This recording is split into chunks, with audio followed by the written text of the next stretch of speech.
Assalamualaikum warahmatullahi wabarakatuh. Alhamdulillah, sebentar tadi saya sudah menonton satu perdebatan di antara Ustaz Muhib dan juga Dr. Zamir Ramli berkaitan tentang penjarakan saf, satu tuntutan agama ataupun pandangan sosang. Jadi satu perdebatan yang cukup bagus. Jadi saya nak bagi beberapa review terhadap video ni sebelum anda menonton debat ini. Kalau anda belum menonton, anda pasti bagus untuk menonton debat inilah. Saya sangat cadangkan. Apa yang the best dalam perdebatan ini? Saya ada 3 the best dalam perdebatan. Yang pertama adalah perdebatan ini adalah perdebatan ilmiah dan saya sangat suka jika ia diteruskan dan dibanyakkan lagi bagi ramai orang lagi yang masuk, yang menyertai debat-debat seperti ini kerana ia bertujuan untuk memandaikan umat. Ini yang pertama. Yang kedua, kita nampak daripada setiap panel, setiap debater, dia nampak begitu ikhlas untuk nak mengangkat agama. Sama ada daripada kalangan Ustaz Muhib ataupun daripada Dr. Zaimi. Daripada sudut nak nampak bukan untuk kepentingan diri itu cukup bagus. Kita nampak sangat nampak dalam perdebatan ini. Dan yang ketiga, daripada sudut sistem debat. Sistem debat yang digunakan itu, flow itu adalah flow debat yang bagus. Dan saya mengucapkan tahniah kepada penganjur perdebatan ini. Saya ingat One Center. Tahniah kerana anda menganjurkan satu perdebatan yang cukup bagus daripada sudut sistem.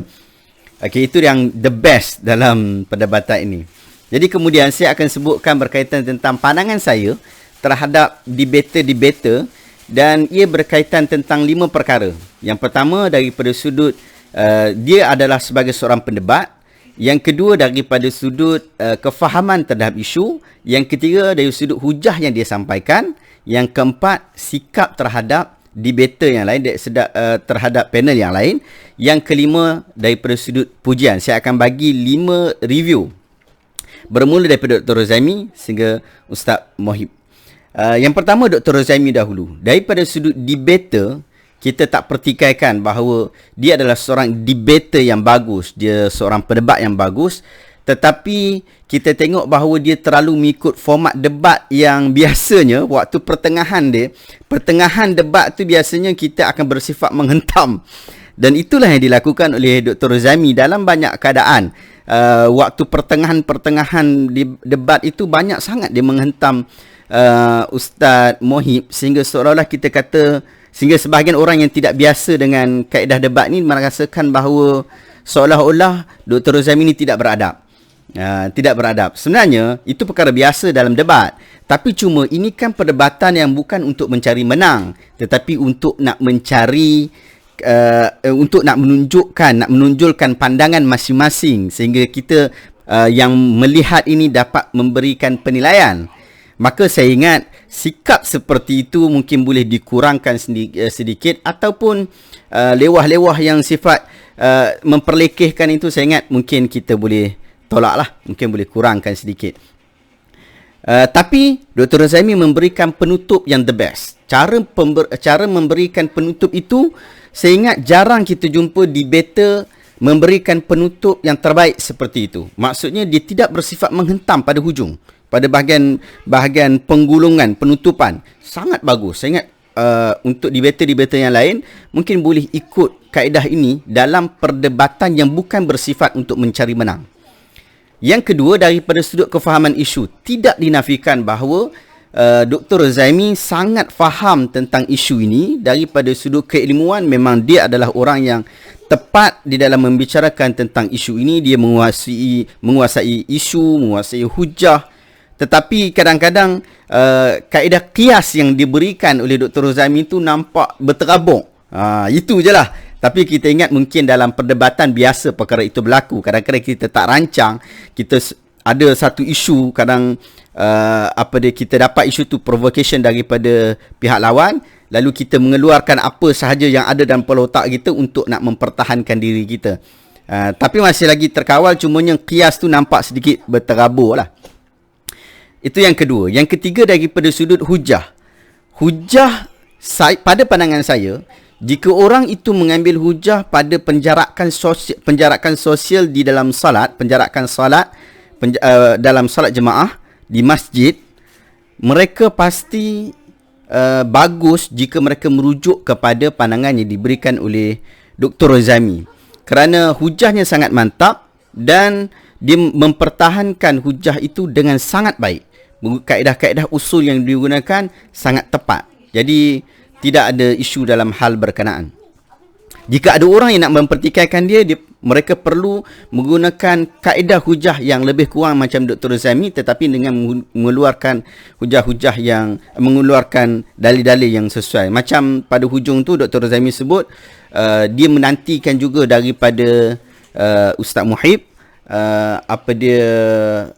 mana-mana ulama yang sama pandangan dengan Ustaz Muhib. Bagus. Kemudian yang keempat, itu dari sudut hujah. Yang ketiga, yang keempat, sikap terhadap debater yang lain. Yang ni minus plus lah untuk Dr. Rozami. Sikap terhadap debater yang lain dalam debat itu, dia banyak mengganggu panel yang lain dengan soalan betul atau tidak, ya atau tidak. Kemudian dia macam soalan bertanya tentang pendapat, tetapi dia tak mahu pendapat itu dijawab. Dia macam tu. Jadi dia memancing orang untuk menjawab, tetapi apabila orang itu mahu menjawab, dia sekat. Jadi saya ingat ini adalah satu perbuatan yang tak bagus. Tak bagus bermula dengan dia menanyakan pandangan itu. Yang tu tak bagus tu. Maksudnya dia tak perlu memberikan pandangan itu. Kalau dia nak berikan pandangan yang bersifat tidak perlukan jawapan, dia perlu menggunakan kaedah perdebatan yang lain, iaitu kaedah dia mematikan hujah.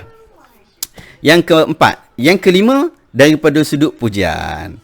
Pujian saya daripada sudut Dr. Rozami ni, dia adalah pensyarah universiti yang bagus, yang saya harapkan ramai lagi pensyarah-pensyarah universiti yang seperti ini, iaitu bertugas untuk memandaikan umat dalam lapangan umum. Bukan sekadar ada hujah, tapi mampu untuk membentangkan hujah kepada masyarakat, sehingga kita dapat faham apa yang dikehendaki, apa yang difahami oleh orang yang pandai, sehingga orang yang tak pandai macam saya dan juga sahabat-sahabat yang lain dapat faham tentang isu berkenaan. Ini 5 pujian, ini 5 keadaan, 5 review saya kepada Dr. Rozami. Kemudian kita balik kepada Ustaz Muhib pula. Yang pertama sekali dari sudut dia sebagai seorang pendebat, debater.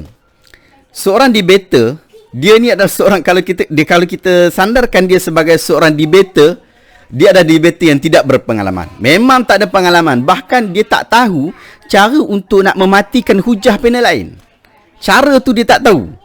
Sehingga beliau lebih nampak menjelaskan pandangan dia saja. Sedangkan kita tahu bahawa menjelaskan pandangan ini round pertama.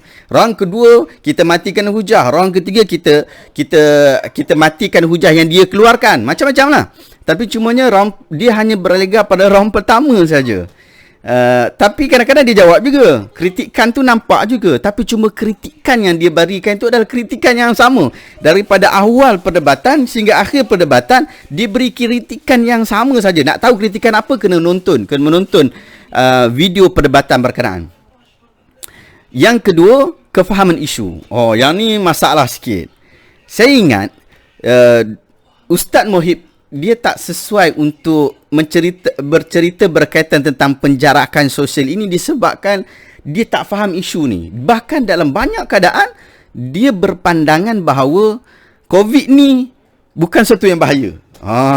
Kan? Saya faham ada orang lain dia ambil pandangan bahawa penjarakan sosial ni tak perlu, bahkan kalau perlu maka tutup terus masjid, tapi mereka tetap mengatakan bahawa COVID ini bahaya. Tapi yang ni dia kata COVID ni tak bahaya. So perkara itu perlukan pendetailan, dan dia tak faham isu ni. Dalam banyak kadang kita kata su'ul fahmi kan. Yang ketiga, hujah. Hujah yang dia bagi, Allahu Akbar, hujah yang diberikan banyak tak tepat. Bahkan kaedah-kaedah yang dia gunakan banyak goyang, su'ul fahmi. Sehingga kita boleh kata, kita yang menonton boleh kata bahawa daripada sudut fiqh dan usul, Ustaz Muhib bukan orang dia. Dia punya kefahaman terhadap fiqh dan usul ni sangat lemah. kita perlu mengakuinya. Mungkin saya tak tahu daripada sudut video-video yang lain. Saya tak tengok video-video yang lain. Saya bukan penggemar Ustaz Muhib. Jadi saya tak tahu tentang video-video yang lain. Saya tak pernah tengok banyak video-video dia. Tapi saya tengok debat ini. Dan pada saya, jika saya merujuk kepada debat ini, saya mengatakan bahawa Ustaz Muhib bukanlah orang yang sesuai untuk dirujuk pada isu fiqh dan usul. Sebab kaedah yang digunakan memang berterabur sungguh-sungguh. Yang keempat, sikap terhadap debater yang lain. Yang ni credit plus untuk Ustaz Muhib. Dia punya daripada awal sehingga akhir, nada yang dia gunakan adalah nada yang bersahabat. Nada begitu sebenarnya bukan tak sesuai untuk debater. Sesuai untuk debate juga. Tapi cuma daripada sudut nada itu adalah nada yang paling sesuai untuk debater yang bersifat Islamik.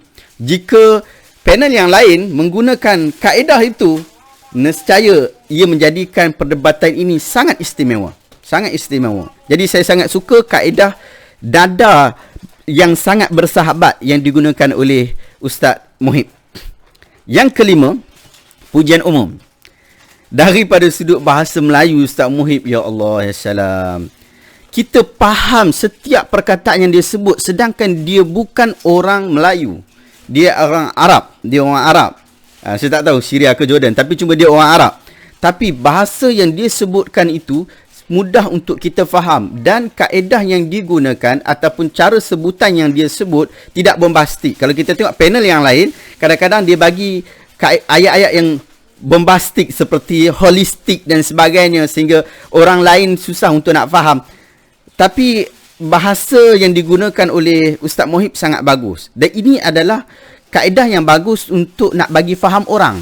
Nak bagi orang faham tentang apa yang dia sebutkan. Jadi kita berikan perkataan-perkataan yang singkat dan padat. Ini yang digunakan oleh Ustaz Muhib, dan saya ingat ia adalah satu kaedah yang bagus. Okey, ini 5 perkara yang saya dah sebut. 5 review saya kepada Dr. Razami dan 5 review saya kepada Ustaz Muhib Khalid. Dan saya ada satu yang tak puas hati dalam debat ini, iaitu saya tak puas hati dengan dia punya pengacara tu, pembawa acara tu. Saya tak minat dengan dia tu. Sebab dia nampak berat sebelah. Sebab antara kita nampak jelas, sungguh nampak berat sebelah, sepatutnya pengacara ataupun pembawa acara, dia tak boleh nak berat mana-mana. Dia hanya bawa acara saja. Terima kasih kepada Dr. Razami kerana atas penyampaian berkenan. Sekarang kita menjemput Ustaz Muhib untuk menyampaikan pandangannya. Itu begitu. Kita hanya membawa acara. Tapi tak. Sebelum daripada penggulungan, pengacara ni dia berat sebelah. Dia siap kata lagi dia boleh bagi kod. Kita jangan kata apa yang orang tak kata. Jelas-jelas kita kata yang tu, dia merujuk kepada Ustaz Muhib. Sebab ada isu yang di belakang cerita, di belakang debat ni. Sepatutnya benda tu tak boleh. Dan kita hanya sebutkan debat apa yang berada di atas meja debat. Bukan berada di belakang debat. Di luar debat. Kita tak patut sebut macam tu. Jadi pengacara ni dari sudut bahasa dia, membawa acara dia bagus, sudut flow dia bagus. Tapi cuma bab yang last ni saya tak puas hati. Jadi pastikan jika selepas ini One Center teruskan lagi kaedah ini ataupun perdebatan seperti ini, pastikan pengacara tidak jaga tepi kain panel. Jangan dia jadi orang yang tambah panel yang ketiga. Jangan. Walaupun dia bagi singkat, tetapi ini tak bagus dalam perdebatan. Dan yang terakhir, saya ingatkan kepada semua yang akan menonton video perdebatan Dr. Razami dan juga Ustaz Muhib, jangan baca komen. Tengok debat tu, jangan baca komen. Sebab komen semua merapu. Dia jadi panel ke-4, 5, 6, 7, 8. Yang tu merapu semua. Jangan tengok. Sebab kalau anda tengok komen, anda akan terlepas apa yang dimahukan ataupun apa bicara-bicara yang dimahukan oleh panel. Sekadar itu saya terima kasih banyak. Terima kasih kepada penganjur yang memberikan debat ini, dan saya mencadangkan anda untuk menonton debat ini secara penuh. Assalamualaikum warahmatullahi wabarakatuh.